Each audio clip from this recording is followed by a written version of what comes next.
I'm Corbett Wall with DV Auction, here with a 3-minute cattle market update for Friday, January the 1st, 2016. Really coming into this year with a bang after those big gains we saw over the Christmas holiday on your board.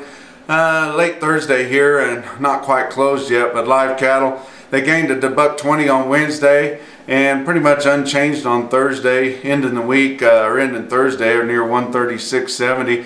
Feeder cattle were up 347 on Wednesday and up $1.20 on Thursday here, closing near 167.15. CME feeder cattle index really falling behind here with very few sales being held right now until we get into next week, but the CME feeder cattle index at 157.10. Your Cattle Market Central real-time index has seen a lot of the gains as it's right up to date and happening as we speak. It's at 168.96, so CME's got a lot of gaining to do there.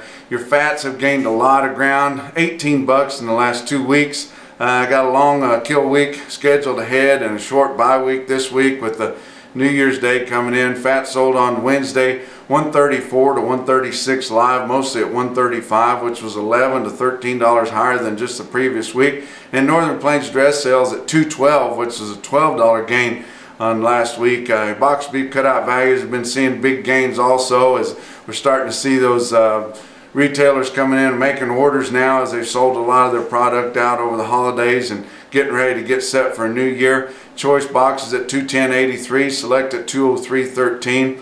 You look at the storm that the Southern Plains saw, and as I told you last time, I was down here in the Texas Panhandle, but we're really starting to see some of the big losses we've seen in that big blizzard that come through there. A lot of those cattle in those wheat fields would ball up in the corners there and smother themselves and cause that snow to really bank up there too and go up over the fence. But what a lot of these guys in the Texas Panhandle saw whenever they got uncovered there from that blizzard is they had to dig into that snow and find how many deads they had. Not too many losses in the lots though, the feed lots or the growing lots, either way. Most of the guys that brought their cattle in got along real well with them, other than having a few cattle get mixed up. But talking to one guy there this week, and he had about 2,500 cattle turned out on wheat, and he sent trucks around gathering those cattle and putting them back in the growing yard because he was scared of the weather, and got them all put up at about 400. And 2 days after the storm, he was missing about half of that 400. Not sure where they were at.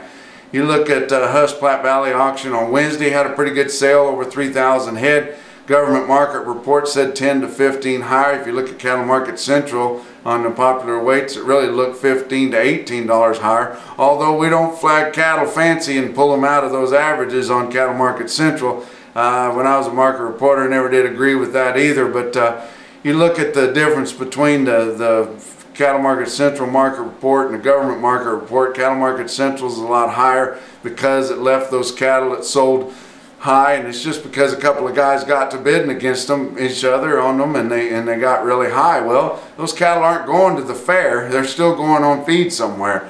So you know, there's no reason that those cattle should be pulled out of those averages there. You look at Husk Platte Valley market there on Wednesday. One quote you had there on some steers, which were nice steers. Of course, they were pulled out of the regular average on your market report as fancy, but there's 55 head of steers, weighed 532, bring 225. So we're back up to those big prices that we had long before we saw the big crash there. But here in Amarillo, Texas, heading back to the Midwest where it's warm. We'll talk to you next week.